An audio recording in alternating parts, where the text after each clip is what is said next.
Assalamualaikum warahmatullahi wabarakatuh dan salam sejahtera. Hari ni sekian lama kita orang tak pernah buat review daripada dulu. Hari ni aku ada satu kereta yang special, iaitu EG6 Blue Panda. Hari ni kita dengan owner dia sendiri. Apa nama bang? Nama saya Izzat. Nama Abang Izzat. Kita panggil dia Abang Izzat lah. Abang Izzat lah, panggil Abang Izzat. So hari ni kita nak review salah satu kereta Abang Izzat, iaitu kereta apa bang? Honda EG6 Pandem. Honda EG6 Blue Panda. Inilah yang korang selalu duk sebut pergi event Havoc. Inilah kereta dia. So hari ni kita ada beberapa soalan untuk abang tentang kereta abang kan. Jom kita masuk. Alright bang. So dalam banyak-banyak kereta kan, dalam banyak-banyak kereta Honda, Toyota, Nissan, apa yang ada kat semua kat luar tu, kenapa abang pilih untuk beli kereta Honda EG6? Sebab saya minat dia. Sebab minat? Minat je. Sebab dia punya design lah. Design dia lah. Design dia. So abang minat design dia. Kalau compare dengan kereta, apakah first car kereta abang untuk Honda yang abang pernah own sebelum EG6 ni? Tadi kau banyak juga tu. Banyak tak? Yes, Honda CRZ. Tapi yang betul-betul lah, yang performance ni kereta kita cakap FD2R lah. FD2R. Original Type R. Original Type R. Mantap. Okey So baik. kita jual. Dan kita berkorban dah kereta tu, maknanya berkorban kereta tu untuk buat projek kereta ni. I see. Faham. So sekarang ni body kit untuk kereta ni adalah body kit daripada Rocket Bunny Pandem lah. Rocket Bunny Pandem lah. So memang full original Pandem lah. I see. Next question bang. Kereta EG6 Blue Pandem yang abang own ni, apakah asal usul dia? Abang beli tahun bila? Kereta ni tahun berapa? Engine original apa dan sebagainya?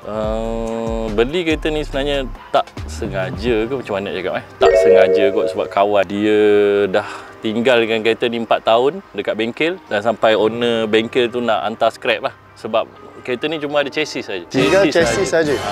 Mana interior tak ada, engine tak ada, dan dia suruh saya beli dengan harga masa tu RM10,000 lah. RM10,000 tahun 2017. 2017. Kereta ni tahun berapa? Kereta tahun 92. 92. Tapi sebab kereta ni masih boleh tukar nama, nama dia. Itu yang saya proceed untuk beli juga tu. Faham. So dalam keadaan memang rangka. Apa dia? Rangka. Memang chassis body saja tinggal. Chassis body, karat apa semua. Memang teruk. Alright, moving on kepada question yang orang memang akan menunggu-nunggu. Apakah spek kereta daripada segi eksterior dulu kita cerita. Eksterior abang dah buat apa untuk kereta ni? Okay, so spek kereta ni sebenarnya sebabkan saya daripada FD2R, jadi saya nak kekalkan ataupun nak feel juga FD2R punya feeling tu lah. Jadi saya buat dia untuk masuk rim 17 lah. Mana EG ni rim 17 sebenarnya tak banyak. Selalu orang pakai rim 15 kan. So betul. Saya terpaksa nak dapatkan feeling tu balik. Saya memang nak sangat masuk rim 17. Dan bila kita masuk rim 17, saya memang tak ngam. Jadi sebab tu kita kena pakai white body tu. So white body, pemilihan white body tu sebenarnya bukan sebab nak Pandem atau Rocket Bunny tu dulu. Sebenarnya sebab kita nak fit dengan rim 17. Fitment dia nak bagi lawa. So disebabkan rim 17, kita terpaksa pakai white body. Dan yang terjadi sekarang yang inilah. Maknanya EG6 white body, rim 17, dan saiz tayar dia pun 245, sama spek dengan FD2R saya sebelum ni.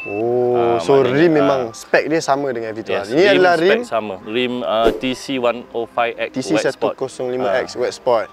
Yang abang dah buat spoiler abang pakai spoiler. So bila kita dah masuk white body tu, kita tak nak nampak macam Rocket Bunny tu sangat sebab dia punya design kan.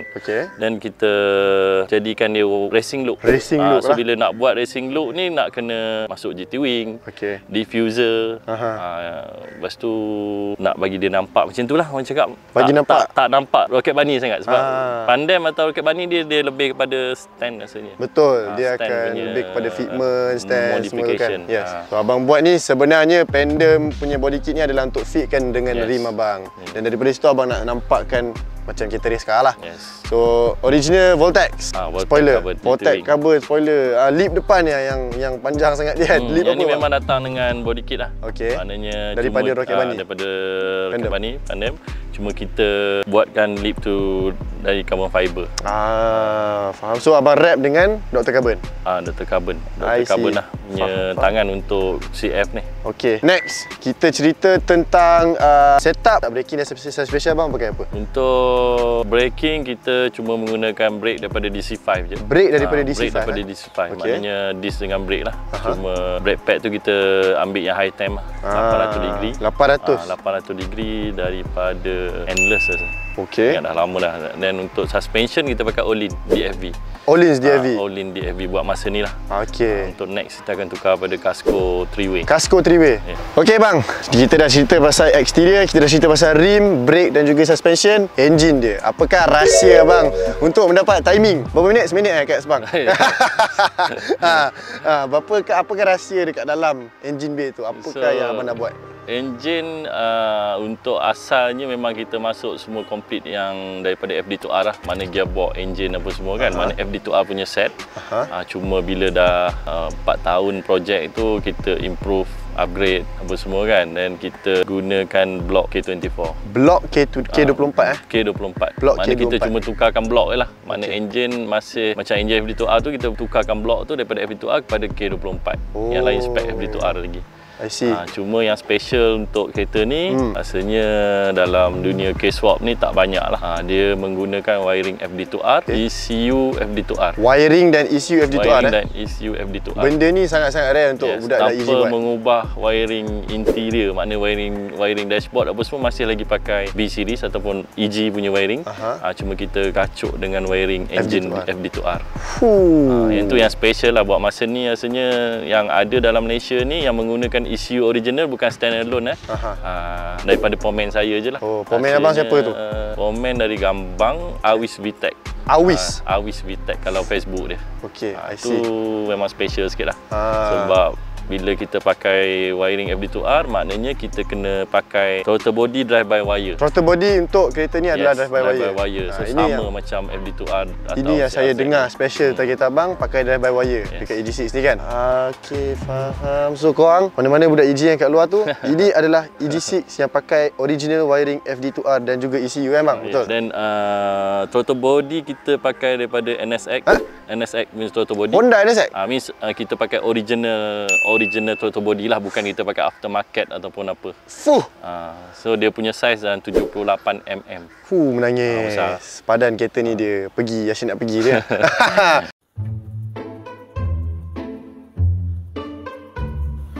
Aduh, aku ada berapa minit lagi nak siap projek juta-juta ni.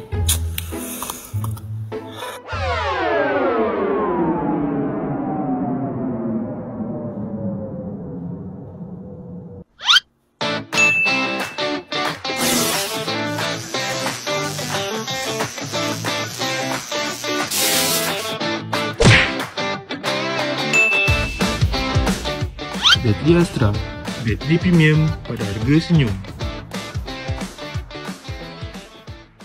Sekarang engine kita dah cerita, kita cerita pasal exhaust setup bang. Apakah yang piping, extractor ke, exhaust yang pakai. Sebab kita dengar bila start tu bunyi satu dunia boleh dengar bang.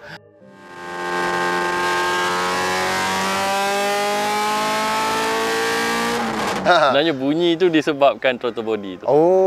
ECU. Maknanya kalau kita dengar tu memang dia punya rev, dia punya cold start, dia punya idle tu memang sama dengan FD2R.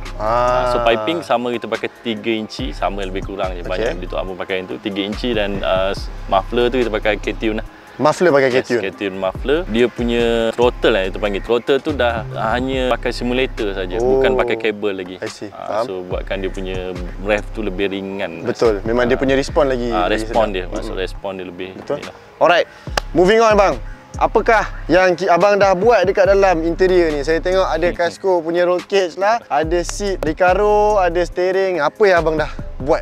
Yang abang dah modify kat dalam. So macam saya punya konsep memang kalau ikutkan lari sikit daripada konsep Honda punya peminat Honda tegar lah. Sebab saya cuma nak bagi interior ni nampak simple ataupun minimalis lah minimalis, kan? Betul. So saya pakai meter pun masih gunakan, kalau budak-budak Honda panggil meter lokal lah, ataupun local Malaysia, sebab dia warna hitam. Selalu dia orang akan pakai meter JDM warna putih. Sebab saya nak matchkan dengan dia punya assist meter ataupun yang untuk gauge DEFI tu lah kan. Itu pun dia punya tu warna hitam. Lepas tu saya banyak tukarkan color original untuk dashboard tu jadikan warna hitam. Yang mana jarang orang buat benda macam tu. Dia akan cuba keep original. Faham? So saya tukarkan. Lepas tu roll cage kita pakai Casco 7 point. Saya pun tak berapa ingat sebab dia ada satu yang tu yang tengah tu. Okey. Untuk seat kita pakai Recaro RSGK rasanya. RSGK untuk, full bucket lah. Okey. Ni untuk yang driver side lah. So untuk passenger? Yang passenger masih lagi kekal pakai SR3. Recaro SR3 itulah. Kalau kan last mungkin lah saya akan tukar juga sepasang sama lah. So pasang bucket dua-dua? Sepasang bucket, full bucket sepasang. Untuk gear knob dengan steering kita pakai spoon. Spoon punya barang kalau ikutkan kat sini ada gear knob, steering, rear view mirror kan. Rear view mirror dengan side mirror, wiper. Tu daripada spoon. Maknanya ada 3-4 barang daripada spoon lah. Faham? Kita tak adalah nak main konsep sangat. Tapi function lah, benda tu function. Betul. Lah. Abang banyak main terhadap apa yang abang rasa terbaik untuk kereta. Based on apa yang abang dah cerita dekat kereta ni, saya rasa mesti abang pun dah spend terlalu banyak untuk kereta ni untuk mendapatkan dia ke spek ni kan. Anggaran ini atas abang nak share ke tak? Anggaran abang dah habis spend untuk siapkan kereta ni macam ni berapa? 4 tahun projek. 4 tahun projek. 4 tahun projek. So cakap sikit lah Kita last memang dulu sebelum ni memang dia buat kiraan lah. Buat kiraan dan sampai saya cakap saya dah nampak number tu dah 150,000 dan saya tak berani kira lagi. Saya stop kira. Dan kalau nak kira lepas pada kiraan ni 150 tu memang ada lagi lah keluar dalam 20-30,000. Bapa dia. So last kiraan abang adalah 150,000 tapi hampir 200. Hampir 200,000 untuk dapat yang kereta macam ni. Sebab pengalaman 4 tahun tu pengalaman sebenarnya. Banyak tersadai, kena sidai. Betul. Faham. Itu semuanya itu semua modal. Dengan cerita barang Honda sekarang pun makin naik harga and makin tinggi value dia. Untuk zaman ni punya value kereta dengan apa yang saya habis tu InsyaAllah lah tak sakit hati sangat lah. Kalau 4 tahun lepas mungkin dengan apa yang kita habis tu kita rasa macam terlalu banyak. Sebab sekarang zaman pun value kereta pun dah naik kan. Value kereta dah naik dengan spek yang ni dikira spek yang paling saya rasa dia lagi best daripada FD2R sebab kita dah loweredkan 4 inci body dia. 4 inci dah lowered Mana daripada original even EG yang pakai rim 17 kalau tak buat wide body pun dia masih lagi tinggi. Yang ni kita terpaksa potong sikit body 4 inci dan every side dia lebar 4 inci. So means lebar kereta ni dikeluarkan dalam 8 inci total lah untuk lebar. Lowered dia dah lowered 4 inci daripada kereta biasa. Jadi dia punya gravity center lagi kuat lah gravity center dia kan. Maknanya untuk handling tu body roll apa semua kurang. Betul. Memang best. So ini adalah kereta abang untuk bawa masuk track, race kat dalam Sepang dan sebagainya kan. So far kita dah macam dah fikir-fikir tak apa kita buat fully track je lah. Based on saya tengok pun camber pun abang dah buat kan. Camber kita maksimum kan.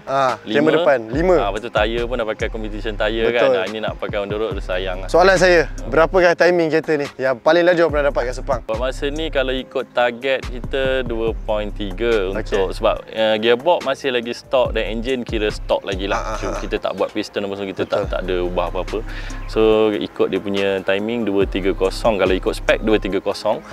Yang kita dapat 233. 233 sebab yang sebelum ni kita set 235 pun sebab ada trafik lah. So kalau ikut kiraan 233. So tak jauh lah dengan kita punya target. 2 minit 33 saat itulah timing kereta di kat Sepang. So kalau korang nampak kat highway jangan try. So tadi di Max aku dah try. Memang kena tinggal.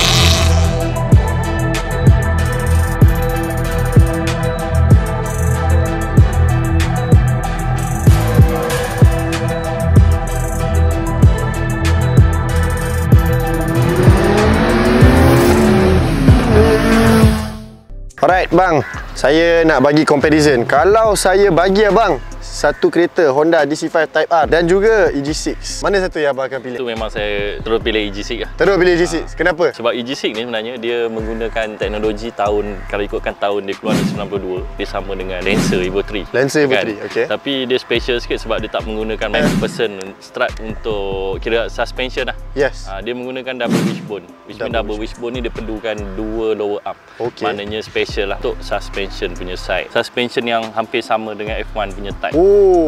Selalunya double wishbone ni duduk dekat-dekat kereta-kereta yang mewah macam Accord dengan kereta-kereta yang besar. Dia untuk comfort. Lagi satu yang saya nak tanya, perbezaan position steering rack antara EG6 dan juga DC5. Ada perbezaan kan? Sebenarnya lepas pada EK, DC5 keluar ataupun ES atau Civic dia panggil ES lah. So kat situ kemungkinan dia masih mencari, dia tak nak menggunakan McPherson juga. Dia berdegil, dia menggunakan steering rack baru lah, boleh dikatakan baru untuk DC5 tu, dia duduk kat atas. Steering rack DC5 adalah dekat dia atas. Ubah duduk kat atas. So sebelum ni kereta-kereta semua kat bawah. Kereta lain semua kat bawah. Dan bila tak nak cakap macam mana dia tu agak kurang, ada orang cakap kurang handling dia lah. So dia ubah balik ke bawah untuk FD.